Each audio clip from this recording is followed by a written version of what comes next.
Hey, it's Melissa Thompson with Crye-Leike Realtors in your Key to Memphis, and today I want to answer the questions about what things do I do to get my home ready for a home inspection. So stay tuned, we'll be right back.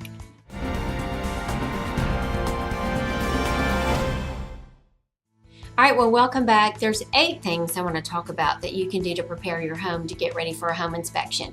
The first one is to repair and damage any sidewalks. You can get like this silicone, caulking in some of it, and then we have a concrete guy of other things that might need to be fixed as well if it needs more than that to help with that. And the second one is to re-caulk around the exterior doors and the windows, so just check on all that too. And the third is to have a heat and air person come out and service your air conditioning unit. We see that like 99% of times on a home inspection, so you might as well get it done. Some people have it done like once a year anyway, so that's great. But then change out the filter, so when the time comes, you can just show them the invoice of where you've had it done already, so that's a great thing. And number 4, replace any cracked or broken windows. You'd be surprised at how inexpensive those are, or sometimes if they've broken their seal where they're fogged. That happens a lot of time. I have a window guy. It's about $200 a window. It can vary. That's just a standard size, and that's kind of the range that we see. But anyways, that's something that could be done, or even say it's on order. But reach out to me. I'm happy to give you his name and number as well.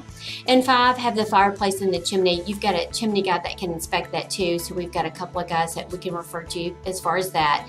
These are things we see on the home inspection. I know it sounds like a lot, but if you work towards it, even while the house is being listed, or you're thinking about getting ready, it's great to have that all done.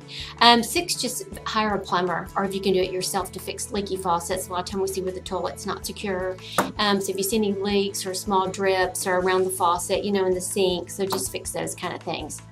And 7, electrician, of course, to any receptacles. We actually see home inspections where they say change the light bulb, as crazy as that may seem. So just walk through and go through and check your lights as well. And then lastly, any detectors that you have, smoke detectors or carbon monoxide, if you've got those, just change the battery out on those. That would be good too.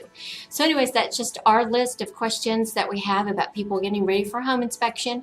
It's just a process, but it won't be too bad on you. If you do a little bit at a time as well, that'd be great. Again, we've got names and numbers of people that can help you do this and service it, so just reach out to us and let us know. And if you have any other questions about this, just let me know. Thanks so much, and my number is 901-729-9526.